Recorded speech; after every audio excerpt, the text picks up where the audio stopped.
Shalom, shalom, shalom, shalom les amis. Alors c'est un plaisir pour moi de vous retrouver encore aujourd'hui pour la suite de notre série que j'ai appelée Exceller à tous égards. Nous avons eu la première partie le week-end dernier, exactement dimanche passé, et nous avons parlé d'exceller dans la foi. Souvenez-vous, nous avons lu le passage de 2 Corinthiens 8, le verset 7, où l'apôtre Paul s'adresse aux chrétiens de l'église de Corinthe et il leur dit ceci: « De même que vous excellez en toutes choses, en foi, en parole, en connaissance, en zèle à tous égards et dans votre amour pour nous, faites en sorte d'exceller aussi dans cette œuvre de bienfaisance. » Alléluia. Donc, nous avions dit que nous avions identifié différentes choses dans lesquelles les chrétiens de Corinthe excellaient. Et nous avons dit que si nous voulons faire des exploits en cette année 2021, cette nouvelle année, nous devons nous aussi chercher à exceller dans ces choses. Et la première chose que nous avons vue la semaine dernière, c'était exceller dans la foi. Alléluia. Aujourd'hui, nous allons voir exceller en parole. Et nous allons voir comment les deux sont connectés. Exceller dans la foi et exceller en parole sont tous les deux connectés et vous allez le voir. Mais avant de commencer, j'aimerais que nous puissions prier et remettre vraiment ce temps entre les mains de Dieu et demander vraiment au Saint-Esprit. J'aimerais inviter quelqu'un qui me regarde à demander au Saint-Esprit de l'éclairer, à demander au Saint-Esprit de l'aider à comprendre. La compréhension des choses du royaume, la compréhension des principes du royaume est capitale. Alléluia, pour que nous puissions vraiment expérimenter la gloire de Dieu, pour que nous puissions expérimenter la vie, cette vie abondante, cette vie Zoé, cette vie que Dieu a pour nous. Nous devons comprendre. Alléluia. Souvenez-vous, Jésus un jour parlait de la semence qui était tombée le long du chemin. Et lorsqu'il a donné l'explication de cette semence, et la semence, c'est la parole de Dieu, cette semence qui est tombée le long du chemin, les oiseaux sont venus et ils ont pris cette semence-là. Lorsque Jésus donnait les explications de cette parole-là, qu'est-ce qu'il a dit? Il a dit la semence qui tombe le long du chemin, c'est la semence c'est la parole lorsqu'elle est plantée dans le cœur de quelqu'un et que cette personne-là ne comprend pas la parole du royaume, alors le diable vient et il prend ce qui a été semé. Alléluia. C'est pourquoi c'est important de demander la compréhension. Demander au Saint-Esprit la compréhension de la parole du royaume, de la parole de Dieu. Alors j'aimerais vous inviter ce soir à demander la compréhension des choses qui vont être dites, des choses qui vont être enseignées ici. Amen. Parce que la compréhension est une clé pour vraiment expérimenter le royaume de Dieu.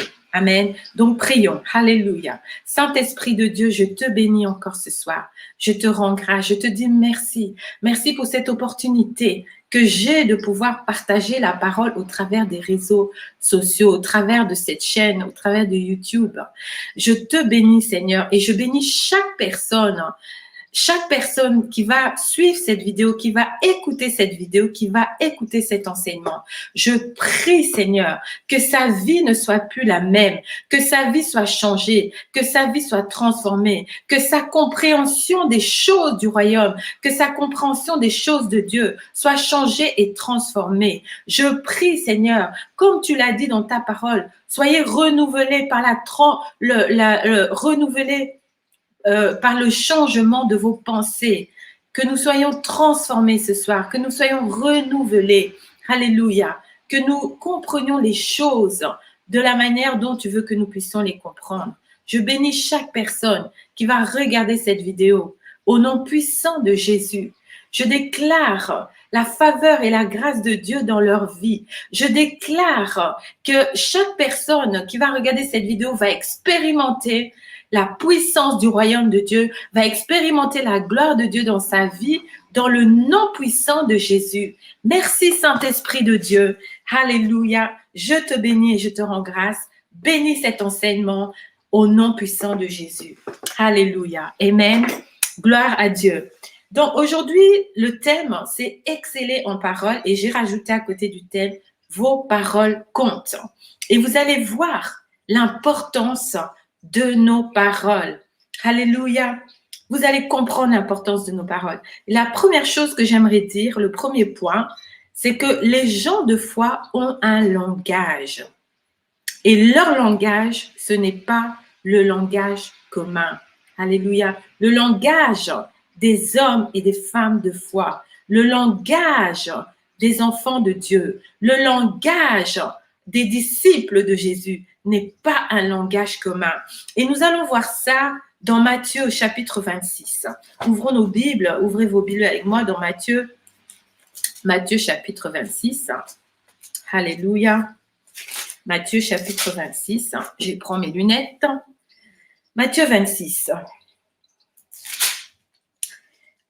Ce que nous allons lire, ce passage que nous allons lire, si nous devons le placer dans son contexte, cet événement se passe lorsque Jésus a été arrêté. C'était avant d'être crucifié.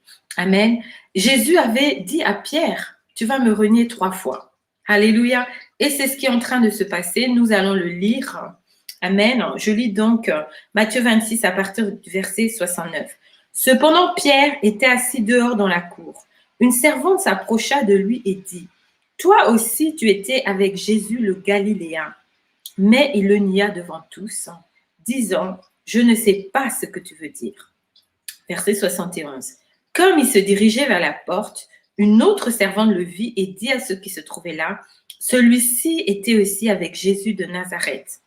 72. Il le nia de nouveau avec serment, je ne connais pas cet homme.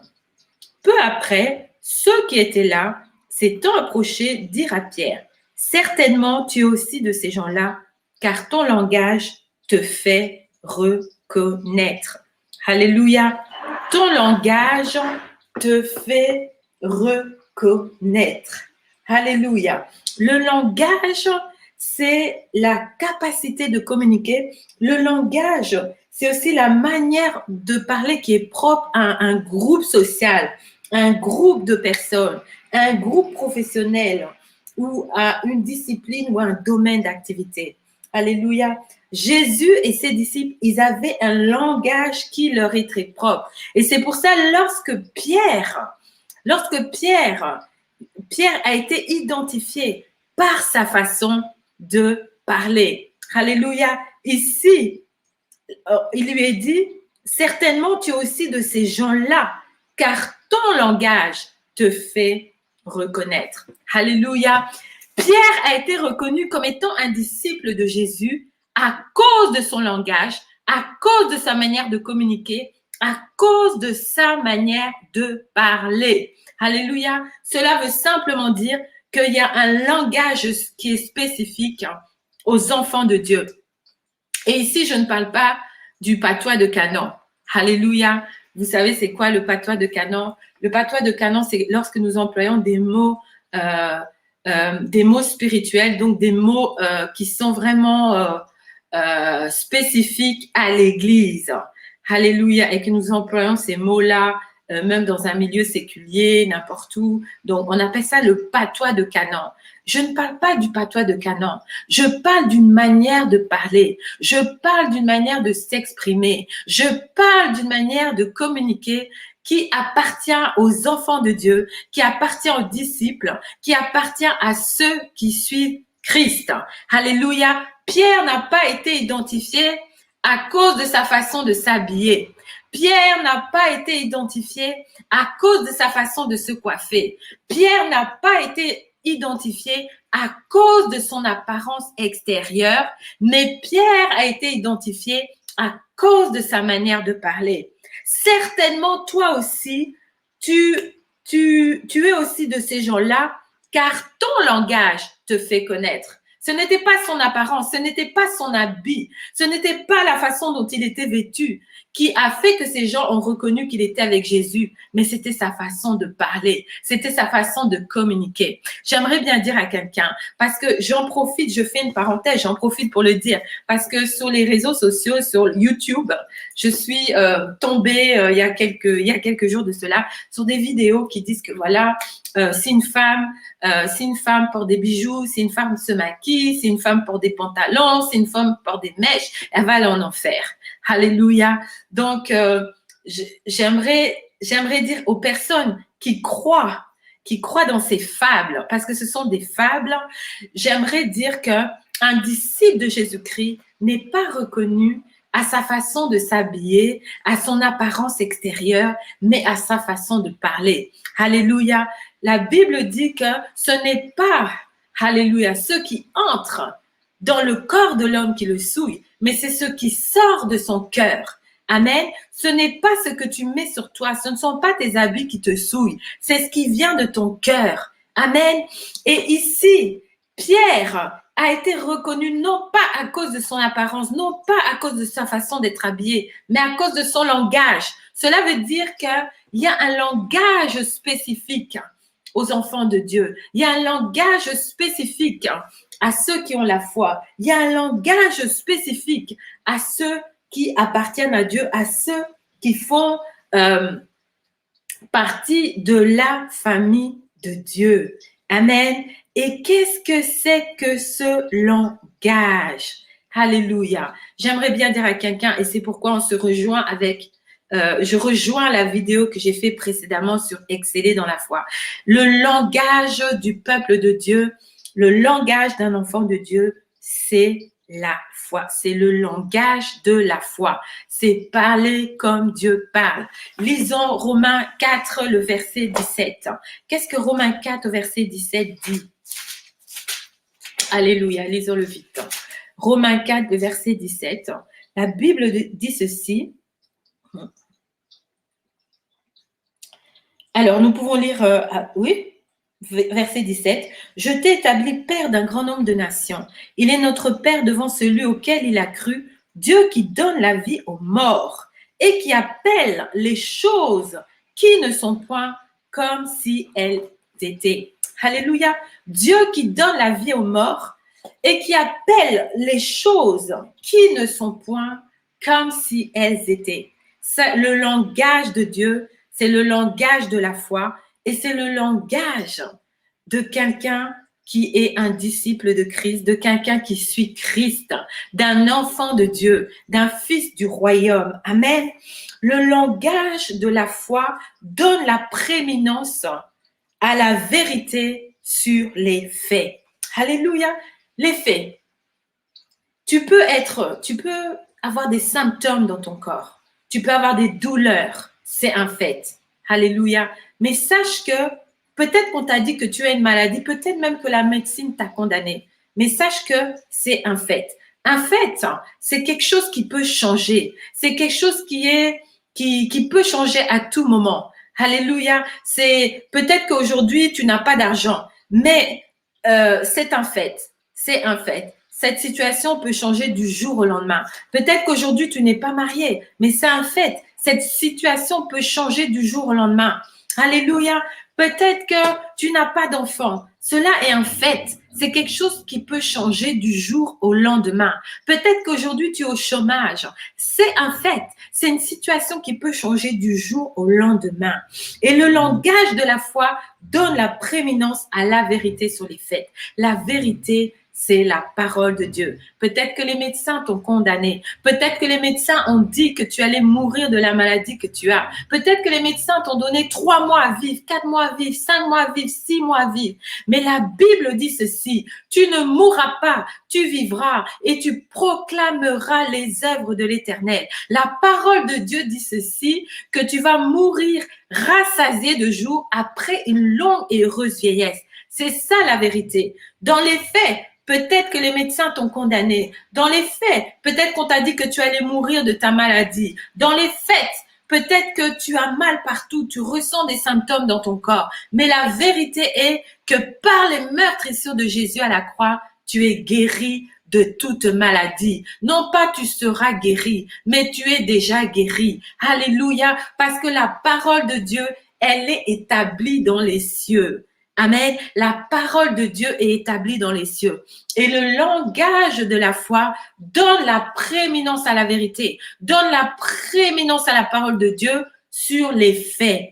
Alléluia, qui peuvent changer. Amen. Et un miracle se passe lorsque le fait se soumet devant la vérité. Alléluia. Lorsque la maladie se soumet devant la parole de Dieu qui déclare que par les meurtrissures de Jésus à la croix, tu as déjà été guéri il y a de cela 2000 ans. À ce moment-là, il y a un miracle qui se passe.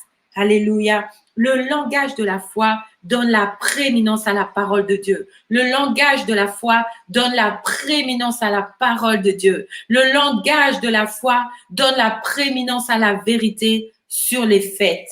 Alléluia. Et nous pouvons voir cela, nous pouvons voir des exemples de cela quand Jésus lui-même, lorsque Jésus a été appelé pour aller rendre visite à Lazare, qui était mort. Jésus, la Bible nous dit qu'il n'est pas parti tout de suite, mais quand enfin il a décidé d'aller se rendre chez Lazare, la Bible nous dit qu'à un moment, il a dit à ses disciples, Lazare dort, je vais le réveiller. Alléluia. Mais ses disciples n'ont pas compris son langage. Et comme ses disciples n'ont pas compris son langage, à un moment, il a été obligé de parler comme tout le monde. Et il leur a dit, en fait, non, Lazare est mort. Alléluia. Ça, c'est le langage commun. Mais le langage de la foi dit, Lazare dort. Et je vais le réveiller. Amen. Deuxième exemple de Jésus. La fille de Jairus, lorsqu'elle est morte, souvenez-vous, Jésus était en train de passer et il y a la femme à la perte de sang qui est venue, qui l'a touchée, qui a été guérie. Mais cela s'est passé alors que le Jairus était déjà venu trouver Jésus, lui avait dit, ma fille est mourante, est-ce que tu peux venir la voir, est-ce que tu peux venir prier pour elle? Et souvenez-vous que alors qu'ils étaient en chemin, qu'ils allaient à la maison de Jairus, les gens disaient, mais ça sert à rien d'embêter Jésus qu'il aille chez toi, ta fille elle est déjà morte. Alléluia. Mais qu'est-ce qui s'est passé? Lorsque Jésus, effectivement, dans les faits, elle était morte.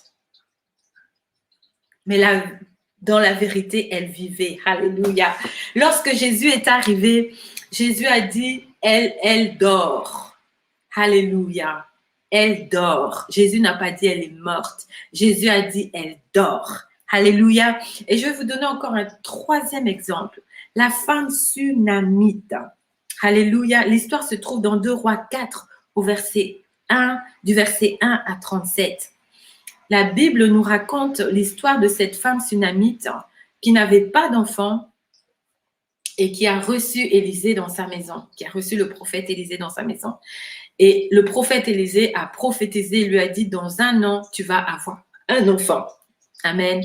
Et cette femme a mis au monde. Mais un jour, cet enfant, alors qu'il était en train de, je crois, jouer dans les champs, cet enfant est décédé.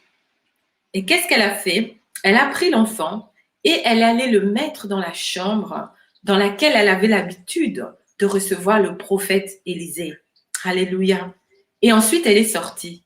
Et quand son mari l'a vue sortir, il lui a dit, mais où est-ce que tu vas? Elle lui a dit, je vais voir le prophète Élisée. Il lui a dit, mais pourquoi? Elle a dit, tout va bien. Amen. Et lorsqu'elle a rencontré en chemin Géasi, parce que lorsque Élisée l'a vu venir, il a envoyé son serviteur Géasi. Lorsque Géasi lui a posé la question, elle lui a encore dit, tout va bien. Amen. Et lorsqu'elle est arrivée devant le prophète, elle n'a pas dit, mon enfant est mort. Mais Élisée, qui était prophète, a compris qu'il y avait un problème. Et il est parti avec elle. Amen. Et l'enfant est revenu à la vie. Alléluia. Faites attention à vos paroles. Par nos paroles, nous serons condamnés. Par nos paroles, nous serons justifiés. Amen. Cette femme connaissait le pouvoir des mots. Cette femme connaissait la puissance qu'il y a dans les paroles que nous déclarons, que nous décrétons. Amen. Et là, ça m'amène à mon deuxième point que j'ai intitulé le pouvoir des mots. Nos mots impactent nos vies, nos destinées.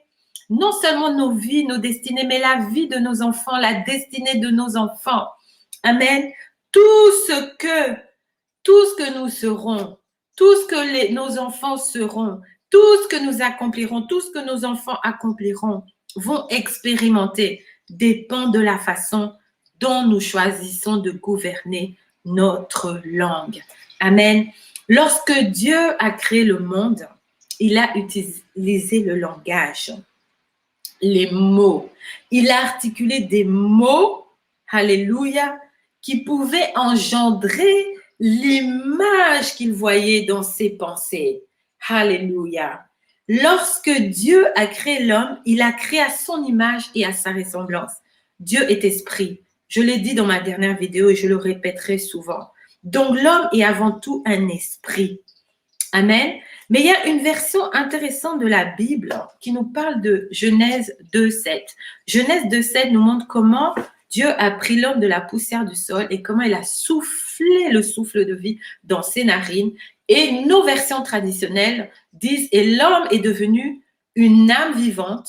D'autres traductions que je préfère disent « L'homme est devenu un être vivant ». Je préfère de loin cette traduction parce que cette traduction, l'homme n'est pas seulement une âme, mais l'homme est un être qui a un esprit, qui a une âme et qui a un corps. Amen.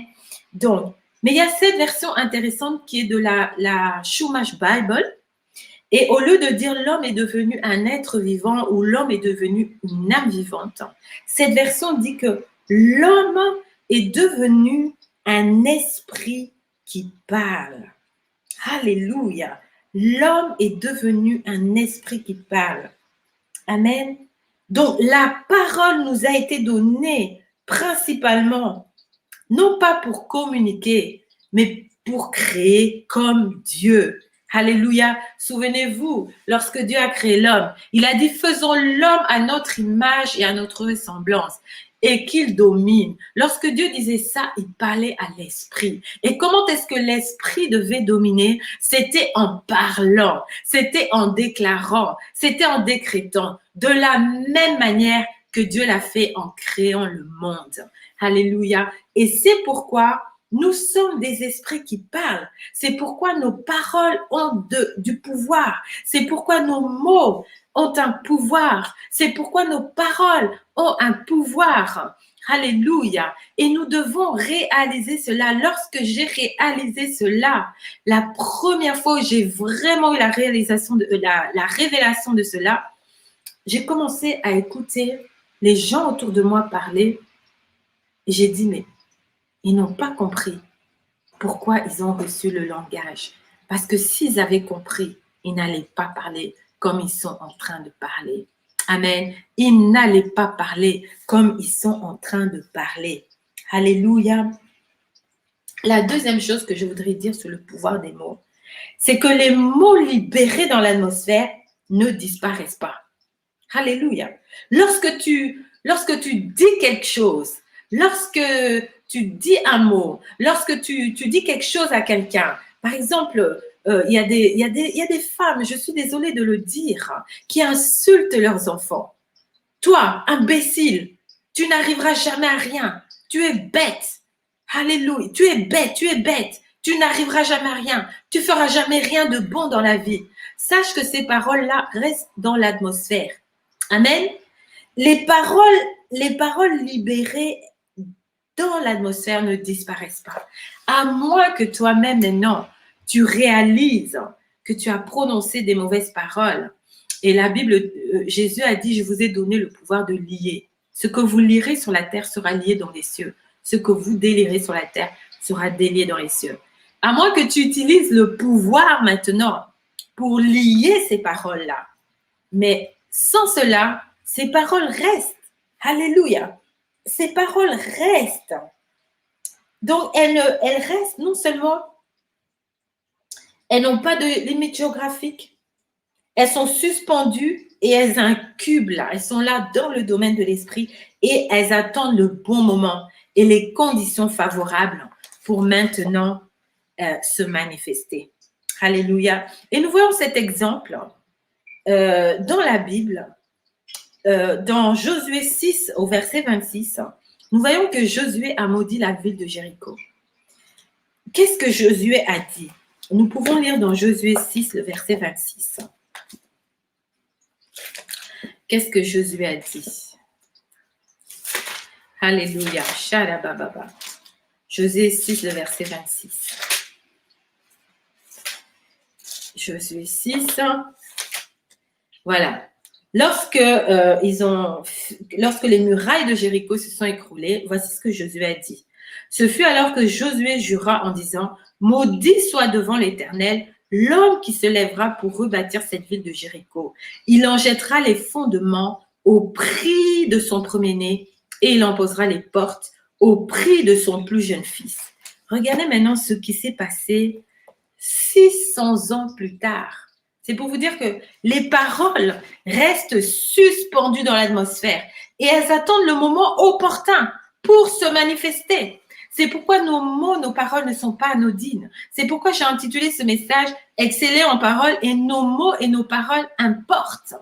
Les paroles, les mots que nous disons sont importants. Nous ne pouvons pas nous permettre de parler n'importe comment. Alléluia. C'est pourquoi nous devons chercher à exceller en paroles. Regardez ce qui s'est passé dans 1 Roi 16 au verset 34. Alléluia. 1 Roi 16 au verset 34. 1 Roi 16 au verset 34. Je lis la Bible. De son temps, Hiel de Béthel bâtit Jéricho. Il en jeta les fondements au prix d'Abiram, son premier-né. Il en posa les portes au prix de Ségub, son plus jeune fils, selon la parole que l'Éternel avait dite par Josué, fils de Nun. Amen. La parole, selon la parole que l'Éternel avait dite par Josué, fils de Nun. Voyez, 600 ans plus tard, la parole que Josué avait prononcée lorsqu'ils ont conquis Jéricho s'est accomplie. Alléluia. Donc, pour vous dire que nous ne devons pas jouer avec nos paroles, nous ne devons pas jouer avec nos mots. Et tout spécialement, j'insiste pour les parents. J'insiste pour les parents. Les paroles que vous dites à vos enfants restent suspendues. Alléluia. Jusqu'au temps favorable, jusqu'à ce que les conditions favorables soient réunies pour que ces paroles-là puissent se manifester. Alors, au lieu de commencer à insulter vos enfants, au lieu de leur crier dessus et leur dire n'importe quoi, même quand vous êtes en colère, commencez à bénir, dites des bonnes choses. Alléluia. Prophétisez des bonnes choses sur vos enfants. Arrêtez d'insulter vos enfants. Même si vous dites, oh, mais j'étais en colère. Le diable, il aime utiliser votre colère. C'est comme ça que vos enfants, vous détruisez la vie de vos enfants. C'est comme cela que vos enfants se retrouvent dans la drogue. C'est comme cela que vos enfants se retrouvent au coin des rues, dans des bandes, dans des clans. C'est parce vous avez prononcé tellement de paroles mauvaises sur eux. Alléluia. Que ces paroles-là sont en train de s'accomplir. Non seulement ces paroles sont en train de s'accomplir, vous avez détruit le self-esteem, l'estime de soi qui est importante. Vous, en tant que parent, vous êtes là pour bâtir l'estime de vos enfants, l'estime qu'ils ont d'eux-mêmes. Vous êtes là pour bâtir l'image qu'ils ont d'eux-mêmes. Vous êtes là pour les propulser dans leur destinée. Vous êtes là pour prophétiser, pour dire des bonnes choses. Alléluia. Mais souvent, c'est le contraire qui se passe. Alléluia. Vous n'avez pas d'excuses. Même si vous êtes fâché, vous n'avez pas d'excuses. Alléluia. Parce que les paroles que nous disons sont importantes. Nous devons exceller en paroles. Il y a un langage, il y a des paroles, il y a des mots qu'on ne doit plus trouver chez des enfants de Dieu, chez les croyants. Amen. Peut-être que les gens qui sont dans les ténèbres, peut-être que les gens qui sont dans l'ignorance peuvent parler n'importe comment. Mais nous, il y a un langage que nous devons avoir. Et ce langage, c'est le langage de la foi. Peut-être que ton enfant est turbulent, mais prophétise. Mon fils, tu es le meilleur. Mon fils, tu es excellent. Mon fils, tu es l'enfant le plus sage de toute l'école. Au lieu de lui dire, tu es un bête, tu es un idiot, tu es un imbécile, va te faire toutes sortes d'insultes.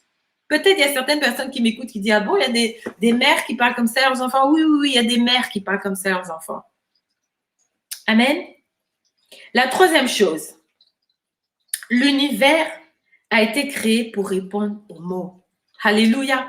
Le monde dans lequel on vit a été créé pour répondre aux mots. Alléluia. La Bible nous dit dans Hébreux 11 au verset 3 que nous savons, c'est par la foi que nous savons que le monde a été créé par la parole de Dieu. Le monde a été créé par la parole de Dieu. Et tout ce qui se trouve dans l'univers est conçu, alléluia, pour répondre aux mots, pour répondre à la parole. Alléluia. Nos paroles et nos mots mettent le monde spirituel en action. Je dirais même en ébullition. Regardez ce que la Bible dit dans le psaume 103 au verset 20. Lisons-le rapidement. Psaume 103, le verset 20.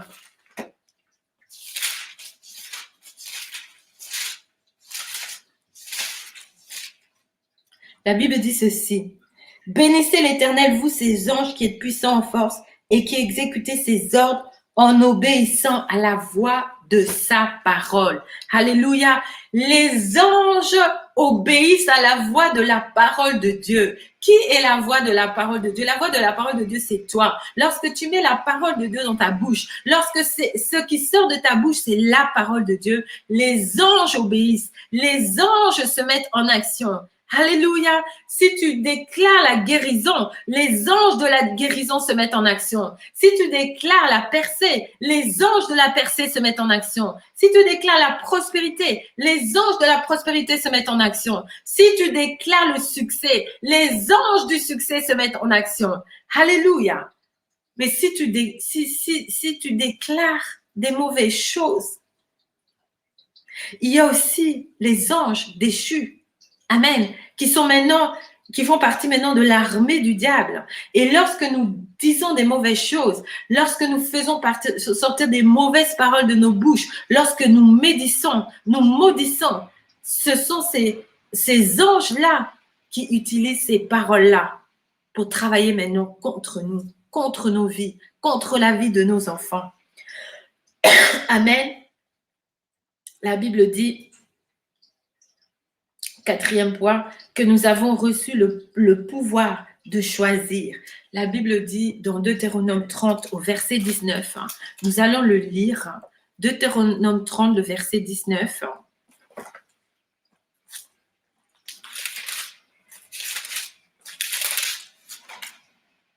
Deutéronome 30, le verset 19. Alléluia. Deutéronome 30, le verset 19. Amen. Je lis. J'en prends aujourd'hui à témoin contre vous le ciel et la terre.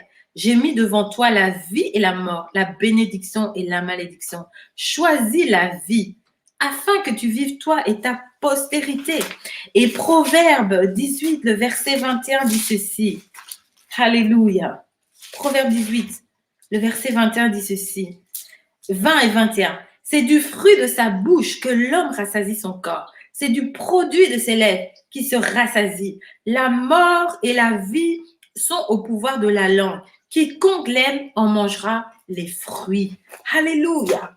Nous avons reçu le pouvoir de choisir la vie ou de choisir la mort. Nous avons le pouvoir de choisir de faire sortir de nos bouches des paroles de vie ou des paroles qui vont donner la mort. Alors, j'aimerais bien dire à quelqu'un ce soir, choisis d'exceller en parole, choisis la vie et non la mort. Choisis de bénir et non de maudire. Choisis de façonner la destinée de quelqu'un en prononçant des bonnes paroles. Alléluia. En prophétisant la vie, en déclarant la vie. Déclare à partir de ce soir, bénis tes enfants, prononce des paroles de bénédiction, prophétise sur eux. Alléluia. Ces paroles vont rester suspendues dans l'atmosphère et elles vont s'accomplir parce que les paroles sont puissantes. Les paroles finissent toujours par agir. Alléluia. Alléluia. Amen. La cinquième chose et la dernière pour ce soir, j'aimerais vous dire que ce thème-là de exceller en parole, je ferai 2 vidéos. Donc ça, c'est vraiment l'introduction ce soir parce que c'est un sujet profond. Alléluia. C'est un sujet profond. Et la dernière chose que j'aimerais dire ce soir, la cinquième chose le pouvoir des mots, c'est que l'origine de nos mots se trouve dans notre cœur. Jésus a dit, c'est de l'abondance du cœur que la bouche parle. Alléluia, c'est de l'abondance du cœur que la bouche parle. Amen. J'aimerais dire à quelqu'un, si tu as un problème de langage, si tu vois que ton langage n'est pas le bon, vérifie ton cœur. Alléluia. Vérifie ton cœur. Amen. Si tu vois que tu sors des paroles négatives, si tu vois que tu as tendance à parler des paroles qui ne sont pas positives, regarde à ton cœur. Amen. Parce que c'est de l'abondance du cœur que la bouche parle. Alléluia. Jésus a dit, on ne peut pas tirer des bonnes choses d'un mauvais trésor. Alléluia. D'un mauvais cœur. Amen. Donc, si nous voulons exceller en parole, nos cœurs doivent être des cœurs qui sont bons. Amen. Alléluia. Donc, ça, c'est la dernière chose que je voulais dire ce soir pour ce thème exceller en parole. Cherchons à exceller en parole. Nos paroles ont de l'importance. Alléluia. Les paroles que nous prononçons ont de l'importance. Les paroles que nous prononçons sont puissantes. Nous allons manger le fruit de nos paroles. Nous allons nous rassasier du fruit de nos paroles. Alléluia. Aujourd'hui, beaucoup de personnes souffrent. Beaucoup de personnes ont des problèmes avec leurs enfants à cause des paroles qu'ils ont eux-mêmes prononcées sur leurs enfants. Ils sont aujourd'hui en train de se rassasier du fruit de leurs paroles. Alléluia. Donc, nos paroles, nous avons été créés à l'image de Dieu. Et le langage nous a été donné tout d'abord, non pas pour parler n'importe comment, mais pour créer. Alléluia.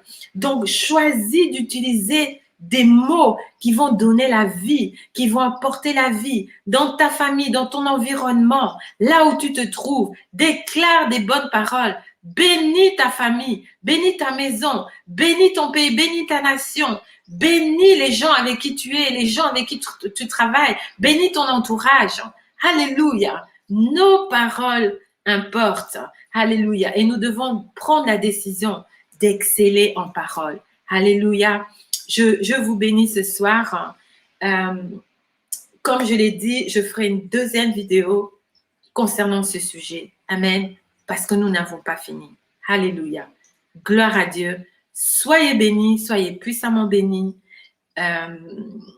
dans le nom de Jésus. Et à très bientôt pour la suite. Amen. Soyez bénis et bonne soirée. Bye bye.